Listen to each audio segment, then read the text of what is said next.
She called his hand-built bridge community property. But when she sent cement trucks over it again, Trenton Vale showed her exactly where her authority ended, and it wasn't on his land. The bridge didn't just give out. It snapped like a gunshot. 1 second, the cement truck was crawling across it, its tires creaking against the planks. The next, the back end dropped straight through, swallowed by a deep pool of clay and water. The sound echoed through the hollow like thunder. Mud splashed high enough to stain the driver's windshield. The man jumped out, boots sinking instantly into the sludge, shouting, "What the hell is this?"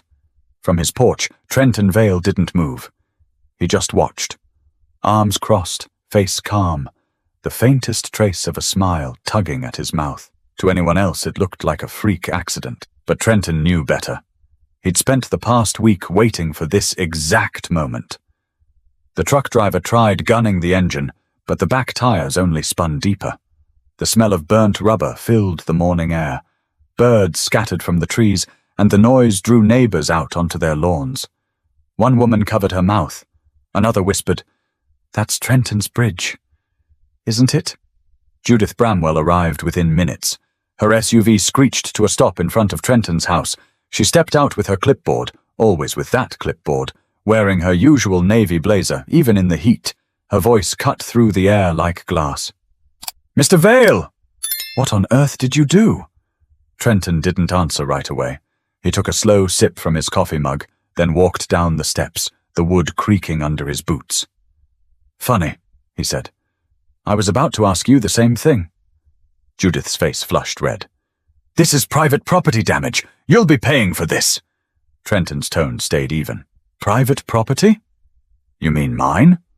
The truck driver, a younger man with a Tennessee accent thick as syrup, raised his hands. "Ma'am, I was told this was the shortcut to the new build on Willow Bend Road." He pointed toward the other side of the creek, where tire marks ran straight from Judith's direction. "I didn't know it was somebody's yard." Trenton kept his eyes on her. "And who told you that?" The driver hesitated. "The lady who runs the HOA." For a second, the only sound was the engine sputtering in the mud. Then Judith's voice dropped to a hiss. "You think you're clever, don't you?" Trenton looked past her, at the bridge. The water glistened beneath the broken planks, sunlight bouncing off the clay. "No," he said. "Just tired." Behind them, neighbors had gathered closer, a half-circle of quiet spectators pretending not to stare. Everyone knew about Judith. Everyone knew about her warnings, her letters, her friendly reminders about lawn heights and fence colors. Nobody dared challenge her. Until now. Judith marched up to him, heels sinking slightly into the grass. "This is unacceptable. I'll have the county involved by noon. You'll be hearing from our lawyers." Trenton didn't blink. He pulled a small folder from under his arm, opened it, and held it out. Inside were maps, photos, and boundary records. The top page was marked with a county stamp. "You might want to look at this before you start making calls," he said. "That bridge? It's on my land, every inch. The trucks you sent through it were trespassing. I've got pictures, dates, even video." I tried to warn you. Judith froze for a moment. She wasn't used to people coming prepared. Her eyes darted between the folder and the broken bridge. The driver stood awkwardly nearby, kicking mud off his boots. "You set this up," she muttered. "You wanted this to happen." Trenton's voice dropped lower. "No, you made it happen. I just built something to show you where my property ends." The driver scratched the back of his neck. "So, am I good to call my boss, or—" Trenton gave a half smile. "You might want to tell him to bring a tow. That truck's not going anywhere for a while." The crowd let out a few muffled laughs. Judith spun on her heel, fuming, her face the color of her lipstick. She stomped back toward her SUV, muttering something about violations and reports. Trenton turned away, heading back toward his porch. But as he walked, he glanced once more at the wrecked bridge. A week ago, it had been whole. He could still hear the sound of it breaking. Not from the truck, but from the time before, when Judith had ignored every warning. The morning the first boards cracked under another load. The day he realized he couldn't just sit back anymore. He looked down at his hands. Rough, calloused, but steady. The same hands that had built that bridge from nothing. But to understand how it came to this, the trap, the broken bridge, the public humiliation, you've got to know how the fight began. Long before anyone knew his name in the neighborhood, Trenton Vale was just another man trying to build something of his own. He'd grown up in Memphis, the oldest of 3 brothers, raised by a father who believed that if something broke, you fixed it with your own hands. That lesson stuck. By the time Trenton was 40, he'd saved enough to buy a small piece of land outside Clarksville, Tennessee, where the noise of the city faded into the soft hum of cicadas and the rustle of old oak leaves. His house wasn't big, a 1-story brick home with a narrow porch, an aging rocking chair, and a flagstone path that led straight to the creek. The property had been neglected when he bought it. Fences were leaning, the grass had gone wild, and the bridge across the creek was barely standing. Most people would have called a contractor. Trenton just grabbed a toolbox. That bridge became his project, not just a piece of wood over water, but a statement. Every weekend he worked on it. He measured, sanded, stained, and reinforced each beam himself. He used cedar planks from a lumberyard in Dover, the kind that could stand against storms. His hands would be blistered by sunset, but there was a satisfaction in that pain. He told a neighbor once, "When you build something with your hands, it knows who you are." The bridge stood about 30 feet long, sturdy enough for his ATV or the small trailer he used for yard work. It crossed a narrow creek that glimmered under the morning sun. On quiet days, he'd stand there with a fishing pole, boots in the mud, watching minnows dart under the shadow of his own handiwork. Life was slow, simple, and peaceful. Until Judith Bramwell moved in. She arrived like a gust of wind that didn't know how to stop. A new homeowner, recently appointed head of the Riverside Meadow HOA, she wasted no time sending letters. Trash cans must not be visible from the street. All fences must match the HOA-approved color palette. Yard decorations require board approval. Trenton ignored the first few notes. He paid his dues on time, kept his yard clean, and didn't bother anyone. But Judith seemed to have him in her sights. She'd walk by his property twice a week, clipboard in hand, stopping just long enough to take photos. One day she called out, "Mr. Vale, you're aware that structures extending beyond the designated residential line must be reviewed by the board, right?" Trenton looked up from trimming his hedges. "If you mean the bridge, it's been here since before I bought the place. I just fixed it." Judith smiled in that way that didn't feel like smiling. "Well, any modifications are considered new constructions. I'll need documentation." "Documentation for fixing something that's mine?" She didn't answer directly. "It's protocol." Then she walked away. That was the first spark. Weeks later, when construction began on a few new homes across the creek, Trenton started noticing something strange. Tire tracks cut through his grass, heading toward the bridge. He thought maybe a teenager had taken a shortcut, but then he saw it. A cement truck, slowly crawling across the wooden planks he'd built with his own hands. He dropped his rake and shouted, "Hey! You can't go through there!" The driver leaned out the window. "Lady up the street said it was a service road." Trenton waved his arms. "It's not. That's private property." But the truck was already across. The planks groaned, and his chest tightened as he watched one of the beams bend under the weight. The driver gave a lazy wave and drove off. Trenton could still see the deep ruts in his lawn hours later. He went straight to Judith's house that afternoon. Her driveway was lined with decorative stones, her flower beds perfectly symmetrical. When she opened the door, she looked almost pleased to see him. "Miss Bramwell," he began, "your construction guys are driving over my bridge." "They're tearing up my yard," she raised an eyebrow. "Oh, that. They're using the quickest route to the new development. It's temporary." "It's not a route. It's my property. You don't have permission." Her voice was calm, deliberate. "Technically, Mr. Vale, that area could be considered common use. The creek runs along the shared boundary. Not that part." I checked the maps. "Well," she said, Maybe you should have come to the HOA meeting last week. We discussed accessibility concerns for the new builds. Trenton felt his jaw tighten. You can't vote to use my land. Judith gave a little shrug. The board approved it. When she closed the door, Trenton stood there for a long moment, staring at the smooth white wood. He could feel heat rising in his chest, not just anger, something heavier. A sense that she didn't see him at all. To her, he was just an obstacle on paper. Back at home, he walked down to the bridge again. One of the boards was already split clean across. He crouched down and ran his fingers over the crack. His reflection in the creek looked tired, older than he remembered. He sat there until sunset, listening to frogs croak under the brush, trying to figure out how far this would go. But the trucks didn't stop, and neither did she. And that's when the real trouble started. By the end of that summer, everyone in Riverside Meadow knew who Judith Bramwell was. She wasn't the type to hide behind emails or polite notices. She preferred confrontation, face to face, standing tall, her tone wrapped in authority. She'd lived in the neighborhood less than a year, but she already acted like she'd founded it. Judith was in her mid-50s, always dressed as if she were on her way to a board meeting downtown. Pressed slacks, white blouse, a pin in the shape of a key clipped to her collar.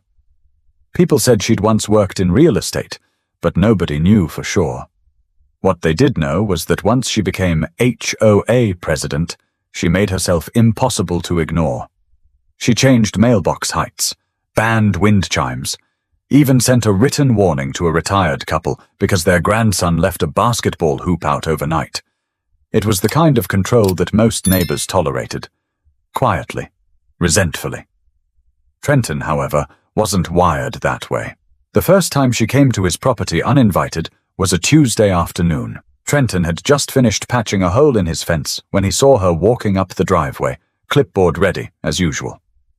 "Mr. Vale," she called out, "we need to talk." He wiped his hands on a rag. "If it's about the trucks, I've already said—" "It's not about that," she interrupted. "It's about your bridge." The HOA has received several complaints that it's obstructing community access to the creek. Trenton stared at her. "Community access? Nobody even fishes down there but me." Judith gave that polished smile. "Still, we have to keep things uniform. The bridge doesn't meet the neighborhood's aesthetic standards. It might be necessary to have it removed." He laughed. Not out of amusement, but disbelief. "Removed? I built that bridge myself. And I respect that," she said, in a tone that made it clear she didn't. "But private modifications that interfere with community harmony are discouraged. You understand." Trenton stepped closer, lowering his voice.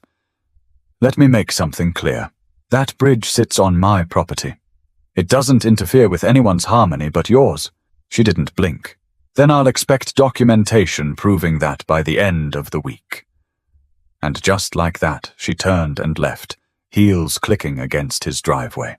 That night, Trenton dug through his filing cabinet until he found his property survey. The bridge was well within his boundary lines, nearly 12 feet inside.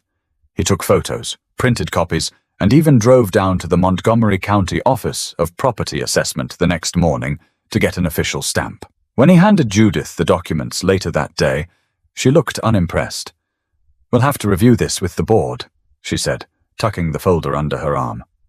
"There is no board," he replied. "There's you," she smiled again, the kind of smile that said, "We'll see." From then on, the tension between them became public. Judith started finding reasons to appear near his property. She claimed she was monitoring for compliance. Once she even stopped a delivery truck at the entrance to his driveway and asked the driver what he was bringing. Trenton's patience began to wear thin. "You don't need to monitor anything over here," he told her. "Everything's fine." "Mr. Vale," she said in her clipped tone, "I'm simply ensuring fairness. Rules are what keep neighborhoods from falling apart." "Or from breathing," he muttered. But the moment that really defined their feud came one Friday afternoon. The construction crews were back, and this time, 2 cement trucks lined up behind Judith's SUV. She stood out front, pointing toward the creek, directing them across his property as if she owned it. Trenton came out of his garage, shouting over the engine noise. "Stop those trucks! You can't drive through there." Judith turned, her voice calm and sharp. "We're on a schedule, Mr. Vale. Please don't interfere with authorized activity." "Authorized by who?" "The HOA. That's not legal, Judith." "You're welcome to file a complaint," she replied, as the first truck began to move. The ground trembled. The wood creaked. Trenton's hands clenched into fists. He watched helplessly as the heavy tires rolled over the bridge, the same one he'd built piece by piece. A crack echoed through the air, and he felt something twist in his stomach. When the truck finally reached the other side, the damage was clear. One of the supporting beams had split. Judith didn't even look back. She simply waved to the driver and drove off, leaving tire marks carved into Trenton's grass. Later that night, Trenton stood on the bridge with a flashlight, inspecting the damage. His neighbor Cole Finney, a retired mechanic, walked over from next door. "She really letting those trucks use your bridge?" Cole asked. Trenton nodded, jaw tight. "Says it's for the good of the community." Cole snorted. "Community, my foot. She just likes control." They stood in silence, the beam of the flashlight catching the small fractures spreading across the wood. "You're gonna need to fix that," Cole said. "Oh, I will," Trenton replied, voice low. "But not the way she expects." But before he could even begin to plan, things were about to get worse. Much worse. The following Monday began like any other morning. The sun hung low over Clarksville, the kind of humid Tennessee heat that makes the air feel thick even before noon. Trenton was out back cleaning his tools when he heard the sound again. That deep, throaty rumble that made his stomach tighten. He dropped the wrench and turned toward the creek. Dust clouds rose in the distance. Not one, but two cement trucks were inching down the narrow gravel path toward his bridge. He muttered to himself, "You've got to be kidding me." The first truck slowed at the edge, the driver leaning out of the window. "Hey, Mr. Vale, we've got permission to cross again." Same as last week, Trenton marched toward him, voice cutting through the engine noise. "Permission from who?" "The HOA lady. Judith, right? Said this is the shortcut to the new builds. Said it was all cleared." Trenton's boots kicked up dust as he waved his arms. "It's not cleared. That's my bridge. You take that truck over, it's going to snap." The driver shrugged. "She's paying by the hour, not me." And before Trenton could get another word out, the driver hit the gas. The bridge groaned under the weight. Trenton's heart pounded as the wooden beams bent, the sound of splintering wood echoing through the trees. He shouted again, "Stop! You're going to break it!" But the driver kept going until the truck made it across. Behind it, the second truck hesitated. The driver leaned out, looking uncertain. "You sure it's safe?" The first driver laughed, tapping his steering wheel. "Feels solid enough." That's when it happened. A sound like a tree splitting in two. One of the main supports cracked down the middle, the entire bridge dipping several inches. Both drivers froze. Trenton's face turned pale. He could almost feel the weight of every hour he'd spent building it.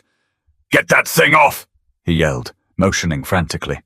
The first driver tried backing up, but the damage was done. By the time the second truck attempted to cross, the far end of the bridge gave way, sending the back tires into the creek. Mud and water splashed everywhere. The driver cursed and jumped out. "You said it was fine!" Trenton could feel his throat tighten. "I told you both! That bridge can't take those loads." The two men started arguing, pointing toward the road. "We're calling the HOA," one said. Trenton turned toward his house. "Good idea. Call her. Tell her to bring her clipboard." Within 20 minutes, Judith's black SUV came speeding down the gravel road, dust trailing behind it.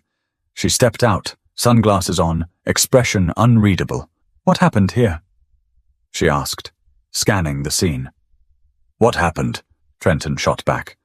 "Is your people destroyed my property?" Her voice stayed smooth. "Our contractors were using a designated path. If there was damage, we'll address it through proper channels."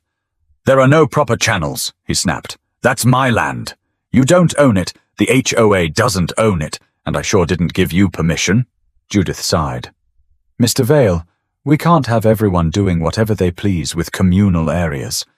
If every homeowner acted this way, this neighborhood would be chaos. It's not communal. His voice rose, hands trembling. That bridge is mine. I built it. Every plank, every screw, my money, my work. She tilted her head, voice dripping with condescension. Well, perhaps you should have attended the HOA meetings before making those decisions. That last word cut through him like a blade. Decisions? You seem to think private ownership exempts you from rules. It doesn't. We'll send you an invoice for the damage, an invoice. The word echoed in his mind. He couldn't believe what he was hearing. The two drivers, still standing by their trucks, exchanged uneasy glances. One muttered, "Lady, it was your call. We just followed orders." Judith turned sharply. "That's enough." Trenton stepped closer. "You know what's enough? You using people like pawns to do your dirty work." She gave a short laugh. "You've made this personal, Mr. Vale." "No," he said quietly. "You did." For a moment, neither of them moved. The cicadas buzzed somewhere in the trees, and the only sound was the slow drip of muddy water from the truck's wheels. Then Judith broke the silence. "I'll have the insurance representative come by this week," she said, brushing off her jacket. "In the meantime, I'd recommend staying calm. It's just a bridge."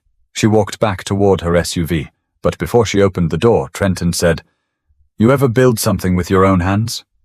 She paused. "I don't see how that's relevant. That's the difference between us.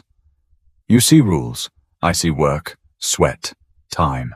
You destroy things you don't understand." Judith didn't answer. She climbed into her car and drove away. Trenton stood there, boots heavy in the mud, the remains of his bridge half submerged. He felt anger, yes, but beneath that, a strange kind of sadness. It wasn't about wood or money. It was about being stepped on, again. That night, sitting on his porch, he stared at the dark line of the creek, barely visible under the moonlight. He didn't know what he was going to do yet, but he knew one thing. This wasn't over. But he had no idea just how far he'd go, or how much one act of quiet defiance would shake the entire neighborhood. The next morning, the sound of hammers and engines echoed across the neighborhood again. Trenton stood by his kitchen window, staring at the mess by the creek. His bridge, half sunk, splintered, torn apart, wasn't just broken. It was humiliated. The water that ran beneath it now carried chunks of wood and streaks of concrete dust. He'd spent years building peace on that land, and in a few reckless hours it had been destroyed by people who didn't even live there. He poured himself a cup of coffee, but the mug trembled slightly in his hand. Anger wasn't new to him, but this was different. It was controlled, slow burning, and quiet. Later that day, Judith showed up again, clipboard in hand, sunglasses hiding her eyes. Two men in reflective vests followed behind. "Insurance assessors," she said. They didn't greet him. They didn't look at him. They just walked around the bridge, snapping photos and taking notes. Trenton stepped outside, wiping his hands on his jeans. "You bringing the press next?" he asked. Judith didn't smile. "This is standard procedure, Mr. Vale. We have to determine liability." "Liability?" he repeated. "You mean the people who trespassed and broke my bridge?" Her tone turned clipped. "We're reviewing whether that section is, in fact, private property. Until then, I'd appreciate your cooperation." He pointed toward the boundary markers, metal stakes in the ground he'd measured himself. "You can review all you want, but those markers don't move." Judith ignored him and turned to one of the inspectors. "Make sure you photograph the supports." "I believe they weren't up to regulation." That was it. Trenton laughed, not out of amusement, but disbelief. "You're unbelievable." Judith straightened her blazer. "And you're emotional. It's never wise to take these things personally. Lady, you sent cement trucks over something I built with my own hands.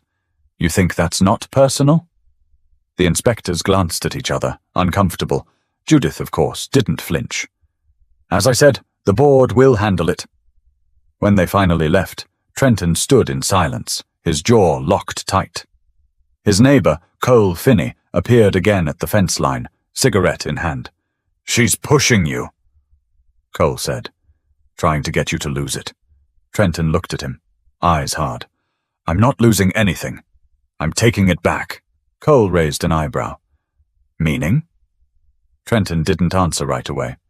Meaning it's time she learns that some people can't be walked over. For the next few days, he avoided her entirely. But her presence was everywhere. Letters slipped into his mailbox, new rules emailed to the neighborhood. She'd even placed a temporary construction access sign near his property, as if to prove she still had the upper hand. He kept every letter, every photo, every small piece of proof. Late one night, he sat at his kitchen table surrounded by papers. The old survey map was spread out in front of him. He ran his finger along the line marking his boundary and whispered, "You crossed it, Judith. You crossed it," and thought no one would stop you. That was when the idea began to take shape. Not revenge, something smarter. Something that would make her face the consequences of her own arrogance without breaking a single law. The next morning, he started clearing the debris from the creek.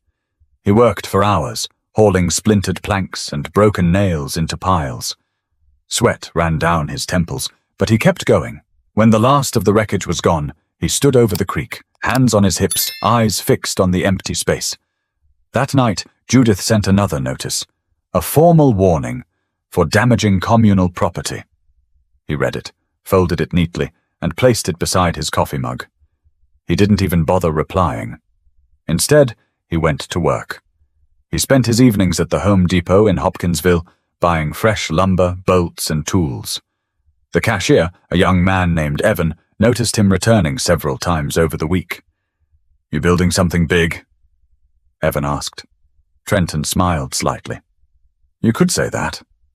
He worked after sunset, the faint glow of his workshop light visible from the street. Cole would sometimes stop by, offering a beer or a hand. "You rebuilding the bridge already?" he asked one night. "Not exactly," Trenton replied. "I'm improving it." Cole gave him a curious look. "What kind of improvements?" "The kind that teaches respect." Cole let out a low whistle. "You're planning something, huh?" Trenton didn't deny it. He kept hammering, his rhythm steady, deliberate.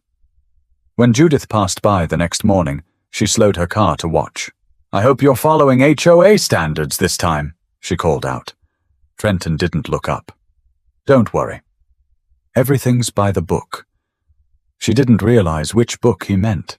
By the end of the week, the bridge stood again, stronger, cleaner, almost too perfect. Every plank was polished, every joint sealed. But beneath that fresh coat of stain lay something no one could see. A hidden mechanism, carefully designed to give way under heavy pressure, just enough to trap without harming. He leaned on the railing that night, listening to the creak. The reflection of the moon shimmered across the new boards. "Looks good," Cole said from behind him. Trenton nodded slowly. "It's ready." But before the trap could spring, one more confrontation would set the whole neighborhood on edge, and make sure everyone was watching when the lesson began. The bridge looked brand new, almost elegant. From the street, you'd never guess what was hiding underneath it. Every line was clean, every bolt perfectly placed. Judith drove by twice that week, slowing her SUV just enough to stare, but not enough to stop. Trenton knew she couldn't resist inspecting his work. He wanted her curious and confident. He spent the evenings in his workshop, surrounded by sawdust and the hum of a small radio. On the table beside him lay blueprints sketched on notebook paper, covered in coffee stains and rough calculations. He'd designed a frame beneath the planks that could collapse in sections when a certain weight rolled over it, harmless to a person, but a nightmare for something heavy, like a cement truck. The center would drop about 3 feet into a shallow pit lined with wet clay and water. It wasn't deep enough to cause danger, just enough to embarrass whoever tried crossing again. He called it his quiet justice. Cole stopped by one evening, resting his arm on the doorframe. "You sure about this, man?" "She's got connections, and you know how these HOA folks are. They love paperwork more than people Trenton didn't stop hammering. She won't have paperwork for this. I've got permits, survey maps, everything legit. I even made sure it drains properly. There's not a thing illegal about what I'm doing." Cole grinned. "So, it's legal revenge?" Trenton smirked. "Call it creative boundary enforcement." They both laughed, but underneath the humor was something sharper. That quiet satisfaction of taking back control from someone who thought they owned you. For days, the bridge sat untouched. Judith didn't call, didn't write, didn't send another email. It was strange, too quiet. Trenton had a feeling she was waiting, letting him believe the feud had cooled down. But she wasn't the kind of woman to back off easily. He was right. The following Friday, he spotted two unfamiliar pickup trucks at the far end of the street. Big, loud, and covered in dried cement. He felt that familiar pulse in his chest, the same mix of anger and anticipation that had been building for weeks. He stepped off his porch and walked down to the mailbox, pretending to check his mail as one of the drivers approached. "Hey man," the driver said, flipping up his sunglasses. "We're supposed to pour for the property over the creek. HOA lady said we could use this way again. Said it was all fixed." Trenton looked at him for a long moment. "Yeah," he said slowly. "It's fixed." The driver nodded, hopped back in the truck, and started down the path. The gravel crackled beneath the tires, and Trenton turned, walking calmly toward his porch. Cole was already leaning on the fence, eyes wide. "She's doing it again?" Cole called out. Trenton didn't answer. He just sat on the porch steps, coffee mug in hand, watching. The first truck reached the bridge and rolled forward. The wood creaked slightly, but everything held. The second truck followed close behind, heavy with cement. Then came that sound. Faint at first, then louder. A soft groan that turned into a deep crack. The driver shouted something, but it was too late. The center planks gave way with a loud snap, and the back tires sank straight into the clay pit below. The front half of the truck stayed on the bridge, tilted upward like a stranded boat. Mud splashed high onto the driver's door. "Another!" The driver threw open the door and jumped down, boots sliding in the muck. He looked up at the bridge, then back at Trenton, who was still sitting quietly on his porch. "You did this!" the driver yelled. Trenton shrugged. "It's my bridge. I built it. If it can't hold your truck, maybe you shouldn't be driving on it." The second driver pulled up short, refusing to move any closer. "Man, I told you this was somebody's property," he said to his partner. That's when Judith's SUV came roaring around the bend, just like he'd expected. She stepped out, heels clicking, face tight with fury. "What happened here?" she demanded. The trapped driver gestured wildly toward the pit. "Your shortcut just swallowed my truck." Judith's head whipped toward Trenton. "You're going to pay for this, Mr. Vale." "This is sabotage." He stood up slowly, walked down the steps, and approached her. "Sabotage? That's a strong word. I rebuilt my bridge. It's private property. What happens when people trespass isn't my problem." She glared at him. "You think this is funny? I think it's justice," he said quietly. "You broke it once. I rebuilt it better. You told your people it was yours. Now everyone gets to see who's been lying." The truck driver had already called his supervisor. Another neighbor, Patricia North, came out from her yard with her phone, recording everything. "Y'all might want to stop yelling," she said. "This looks like a whole lawsuit waiting to happen." Judith snapped. "Turn that off, Patricia." Patricia didn't. She just said, "Freedom of information, honey." Trenton couldn't help but smile. The neighborhood was finally watching. The power Judith had carried like a crown was slipping, inch by inch, in front of everyone's eyes. Judith pointed a shaking finger at him. "You're finished, Mr. Vale. I'll make sure of it." Trenton met her gaze, calm as ever. "You've already done enough damage. The rest is on record." She hesitated. "What record?" He lifted a small GoPro camera from the porch railing. "This one." Her face drained of color. But the moment of confrontation was only the beginning, because when the authorities arrived, the real shock came not from the trap, but from what they discovered beneath it. The sirens came fast. Within 15 minutes, 2 sheriff's cruisers rolled up the gravel road, lights flashing. Word had spread faster than wildfire. Half the neighborhood was out by now, phones raised, recording every second. It wasn't every day something like this happened in Riverside Meadow.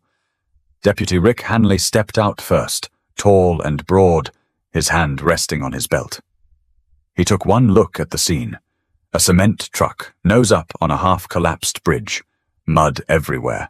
Judith Bramwell standing rigid with her arms crossed, and let out a slow sigh. "All right," he said. "Who's in charge here?" Judith immediately pointed at Trenton. "He is!" "He rigged the bridge to collapse under my construction team's vehicle. This is criminal sabotage." Trenton didn't say a word at first. He let the deputy look around. The smell of wet cement hung thick in the air, and the trapped truck hissed faintly from the pressure lines. After a pause, Trenton spoke evenly. "Officer, the bridge is on my property. I have every right to repair, rebuild, or modify it as I see fit. And," he said, handing over a folder, "I've got full documentation of that fact, including county permits and dated photos." Deputy Hanley opened the folder. Inside were the stamped property records, survey maps, and even time-stamped photos of the rebuilt bridge. Trenton had been smart enough to take them at every stage of construction. Judith's voice rose an octave. "You can't seriously be taking his side. He set a trap." The deputy turned toward her. "Ma'am, did you have permission to use this bridge?" Her jaw tightened. "The HOA approved the route." "HOA isn't a government authority," Hanley replied calmly. "If this bridge is on Mr. Vale's property, that's private land. You can't direct trucks through it without his consent." Judith's cheeks flushed. "That's not how it works. The HOA rules. Don't override property law." Hanley interrupted. The crowd murmured. A few neighbors shifted uncomfortably, pretending not to smile. Meanwhile, the driver, still stuck in the clay pit, climbed onto the truck's hood. "Hey, can somebody just call a tow before this thing sinks any deeper?" Trenton kept his expression calm, though inside he could feel a weight lifting. Weeks of frustration, humiliation, and silence were unraveling right in front of her, but not by his hand, by her own arrogance. Judith tried to regain control. "Officer, this man deliberately created a hazard. He endangered public safety." Trenton gestured toward the bridge. "Public safety. There's nothing public about this, ma'am. You trespassed. Your trucks damaged private property twice. I simply rebuilt what was mine. If someone drove where they weren't supposed to, that's on them." Hanley scratched his chin. "I'm not seeing any violation here. If anything, we've got unauthorized access to private land." The color drained from Judith's face. "You can't be serious." The deputy radioed for the tow crew. "I'd suggest you all settle this civilly. But if it were me," he added, turning to Trenton, "I'd press for compensation. Looks like you've got all the proof you need." Judith spun toward the small crowd that had gathered. "You all saw what happened." "He set this up." Patricia North spoke up from across the street, camera still rolling. "Yeah, we saw. We also saw your trucks crossing his yard all week. Maybe the HOA should mind its own business for once." That comment sparked laughter. Quiet at first, then louder. Judith turned, glaring at her neighbors one by one. The power she once held, the intimidation, the authority, was slipping away like mud between her fingers. Trenton stepped forward, lowering his voice so only she could hear. "You could have just asked, Judith. You could have come to me, and we would have worked something out. But you chose to treat me like a problem instead of a person." For the first time, she didn't have a quick reply. Her lips parted, but no words came out. The tow truck arrived soon after, chain clanking, engine rumbling. It took nearly an hour to pull the cement truck free. The bridge held steady through the whole process, though everyone could see the damage. Deep tire ruts, splintered planks, chunks of dried cement embedded in the wood. Before leaving, Deputy Hanley walked back over to Trenton. "You did everything right here.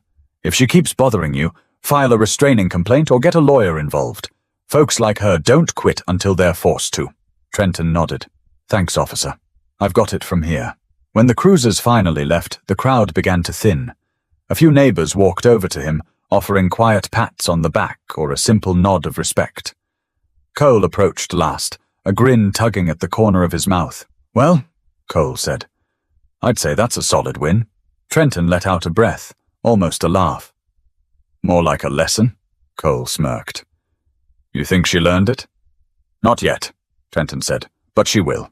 He looked toward Judith's SUV as it sped off, tires squealing down the road.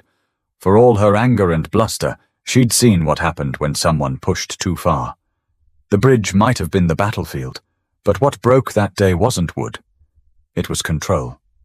That night, Trenton stood by the creek again, flashlight in hand.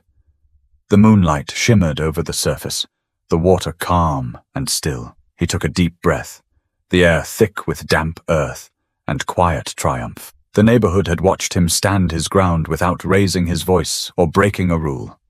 It wasn't revenge that satisfied him. It was justice done cleanly, undeniably, and in plain sight. But even after the trucks were gone and the road was silent again, Judith wasn't finished, and Trenton was about to learn that humiliation doesn't always stop people. Sometimes it makes them dangerous. 2 days passed. The mud had settled around the creek, but the tension hadn't. Judith Bramwell had gone silent. No visits, no letters, no HOA notices tucked under doors. For the first time in months, the neighborhood was calm. Too calm. Trenton didn't trust it. People like Judith didn't disappear. They plotted. On Wednesday evening, as the sun dipped behind the trees, he was sitting on his porch when he heard the sharp crunch of tires on gravel. Her SUV appeared again, stopping right at the edge of his property. She didn't get out right away. The engine idled for a long moment, humming like a warning. Finally, the door opened. Judith stepped out, wearing her usual blazer, but her expression was different this time, tighter, sharper, her eyes cold. She walked toward the porch, her heels digging into the dirt, clipboard in hand as always. "Mr. Vale," she said, her tone restrained but sharp. "We need to have a serious conversation." Trenton didn't move. "About what? My bridge? Your trucks?" Her eyes flicked toward the creek. "About the fact that you humiliated me in front of the entire neighborhood." He gave a short laugh. "You did that to yourself, Judith." Her lips pressed into a thin line. "I had authority. I was acting under community guidelines. And you—" She pointed at him, her hand trembling slightly. "You set me up to fail. You made me look like a fool." He leaned forward in his chair, elbows on his knees. "You didn't need my help for that. You just needed a mirror." For a second, she didn't respond. The air between them tightened, the cicadas buzzing louder in the trees. Then she spoke again, quieter this time. "You think this is over, don't you?" "I think it should be." She shook her head slowly. "You don't understand how this works. People like you think you can just do whatever you want because you own a patch of dirt. But neighborhoods need structure, order. Someone has to keep things in line." Trenton stood now, his shadow stretching across the porch. "That order you're talking about. It's just control. You use rules like weapons. I use them to protect standards," she fired back. "Standards don't mean much when you forget about people." Her voice cracked for a second, revealing something raw beneath the polished tone. "You embarrassed me, Trenton, in front of everyone. Do you know what that does to someone like me?" He paused. "Maybe it makes them realize they're not untouchable." She took a step closer, close enough for him to see the faint tremor in her jaw. "I could ruin you, you know. The HOA has power, connections. You think those neighbors clapping for you will still cheer when your property fees triple? When your name's dragged through paperwork?" Trenton's voice stayed even. "If that's what you need to feel better, go ahead. But I'm not moving an inch. Not from this porch, not from this bridge, not from the truth." Judith stared at him, breathing heavily, her hands clenched around her clipboard. "You think you won, but you don't win against people like me. You just delay the inevitable." He tilted his head slightly. "You ever get tired of fighting, Judith? Of trying to control every piece of dirt that isn't yours?" She blinked. For just a second, her face softened. Not much, but enough for him to see the exhaustion behind her defiance. It was gone just as quickly. "You'll regret this," she said finally. I promise you that." Then she turned and walked away, her steps quick, sharp, deliberate. The SUV door slammed, gravel spraying behind her tires as she sped off. Trenton stood there for a long time, watching her disappear down the road. The sky was turning purple now, streaked with the last light of day. Cole walked over from next door, carrying 2 beers. "She came back, huh?" he said, handing one over. "Yeah," Trenton muttered. "Didn't take long." Cole popped the cap off his bottle. "She threatened you again?" Trenton gave a half smile. "Pretty much." Cole took a sip. "Man, you'd think after that mess she'd learn." Trenton looked toward the bridge, the wood glinting under the fading sun. Some people can't handle being wrong. To them, losing control feels like being disrespected. Cole nodded. "You gonna do anything about it?" "No," Trenton said, voice steady. "Not yet. The more she talks, the deeper she digs her own hole." They sat in silence for a while, the kind of silence that carries weight. The sound of frogs echoed faintly from the creek. Cole finished his beer and stood. "Well, if she comes back with another truck, I'm bringing popcorn." Trenton chuckled quietly. "Let's hope it doesn't come to that." As night fell, he walked back to the bridge one more time. The water below rippled softly, reflecting the stars. He leaned against the railing, feeling the rough wood beneath his hands. He wasn't proud of the trap, but he didn't regret it either. It wasn't revenge. It was a boundary, one that should have been respected from the start. He turned back toward his house, lights glowing warm through the windows. The storm might have passed for now, but something told him Judith wouldn't stay silent for long. But the next time she came after him, she wouldn't use trucks or threats. She'd use something much harder to fight: reputation. By Friday morning, the neighborhood felt different. The air carried that strange tension that follows a scandal everyone pretends not to talk about, but secretly can't stop whispering about. Every mailbox seemed to hold the same conversation in hushed tones. People slowed their walks when passing Trenton's house. Cars idled a little longer at the end of his driveway.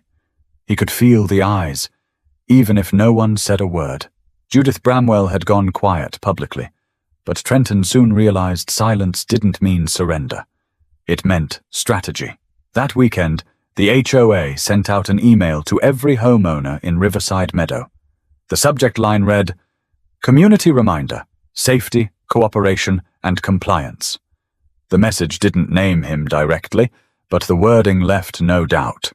It talked about individuals who took matters into their own hands, about reckless behavior compromising neighborhood safety, and about ongoing investigations into property violations.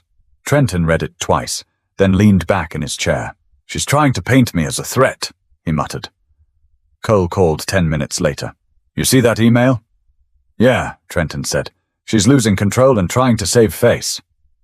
"Classic move." Trenton rubbed the back of his neck. "I'm not letting her twist this." That afternoon, he printed every record he had. The property deed, the photos, the county permits, even the officer's report from the day of the truck incident. He didn't send a message or write a defense. He simply pinned them all to his front door, clear as day. Anyone walking by could read the truth themselves. By sunset, half the neighborhood had stopped to look. A few neighbors even gave him a thumbs up. Others whispered to one another, glancing nervously toward Judith's house. But the woman herself didn't come by. Not that night, not the next day. Then Monday arrived, and so did the envelope. It was thick, official-looking, stamped with the HOA logo.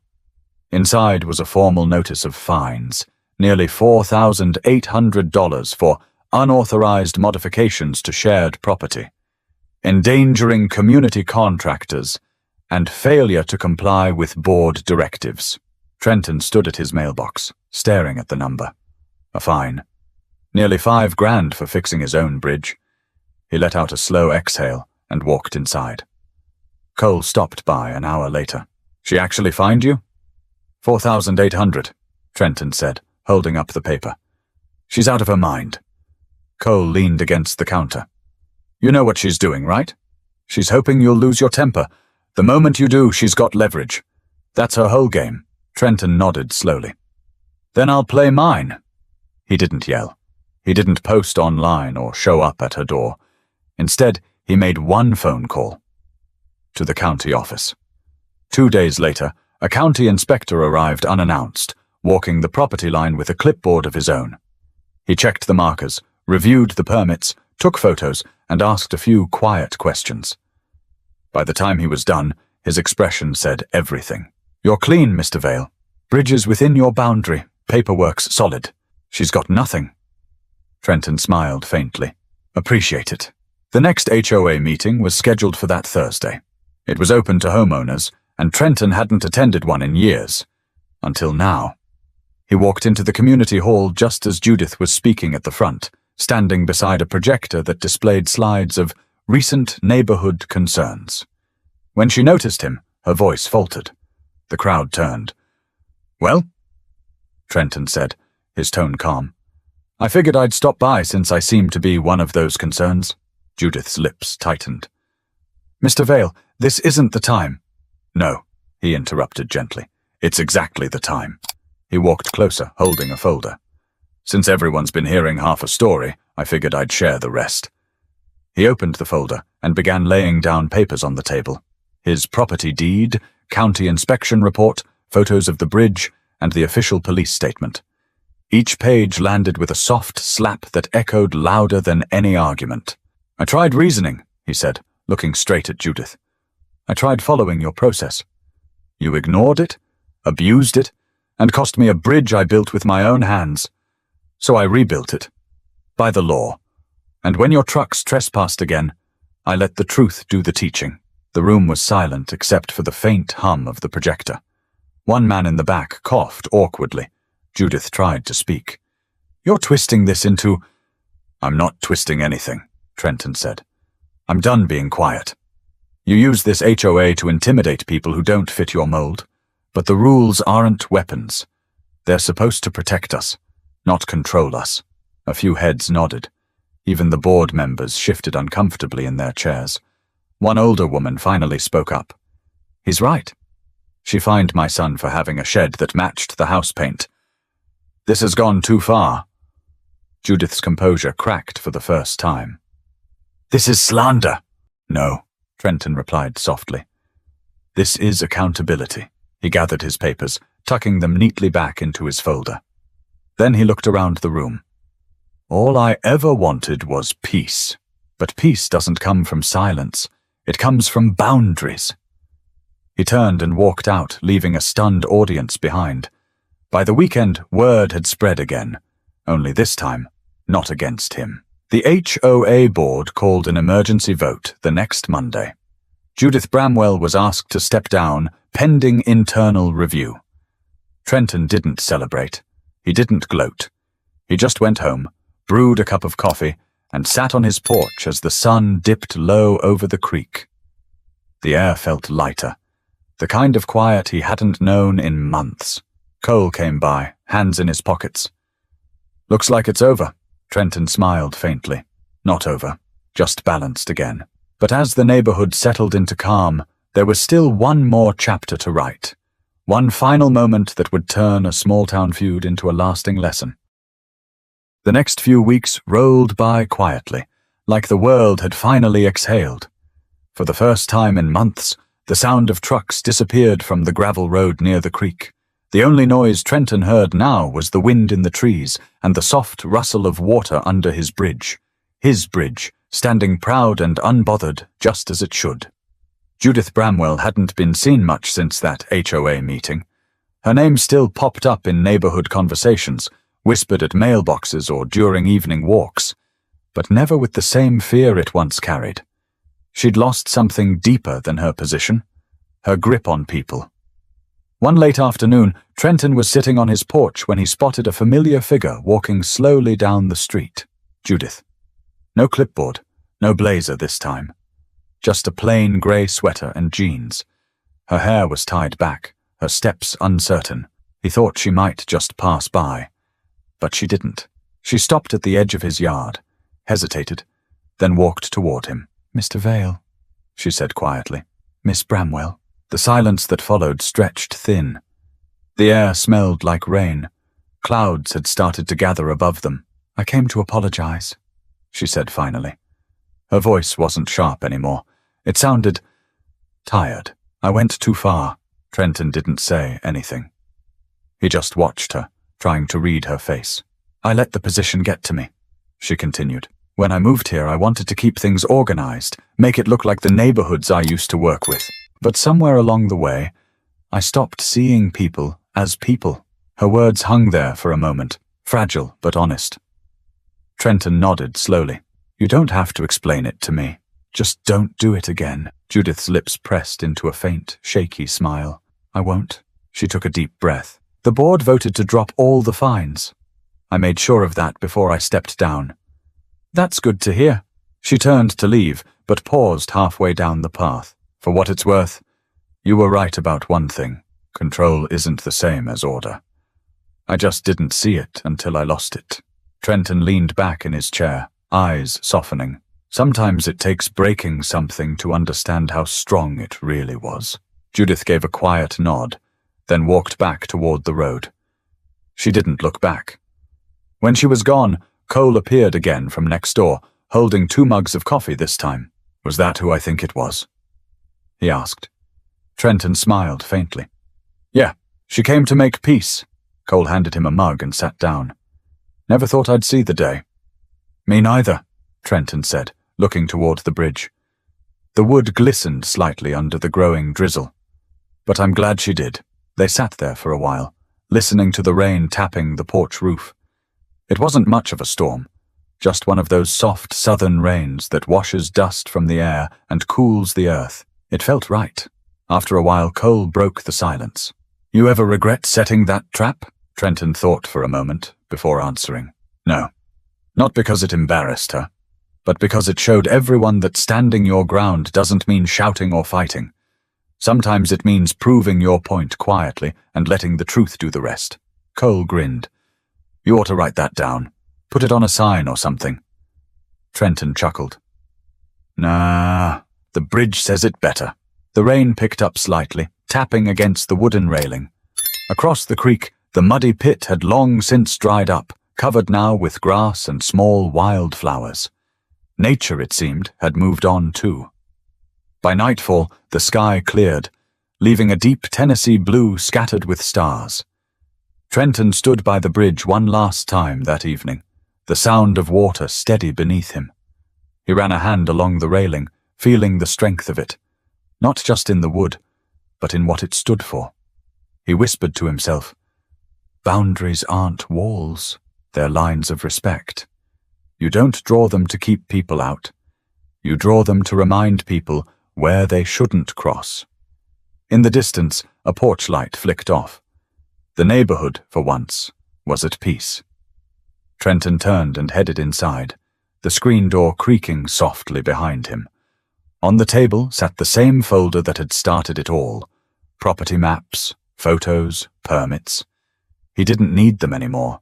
Justice had already been served, not by courts or cops, but by patience, persistence, and proof. Before turning off the light, he looked out the window one last time. The bridge shimmered faintly under the moonlight, a reminder of everything he'd built, everything he'd protected, and everything he'd learned. And maybe, just maybe, a reminder to anyone watching that silence doesn't mean weakness. It means strength waiting for its moment. Because when people cross the line too many times, the ground eventually gives way. Respect isn't something you can enforce with rules or power. It's something you earn by knowing when to stand firm and when to let go. Sometimes doing what's right means staying calm when everything in you wants to fight. And when others misses authority, the strongest act of defiance is simply refusing to be broken. If this story kept you watching until the end, remember, it's not just about bridges or battles. It's about knowing your worth. So if you believe in standing your ground and defending what's yours with dignity, subscribe to the channel. More real stories, more lessons, and more moments that remind us how powerful quiet strength can be.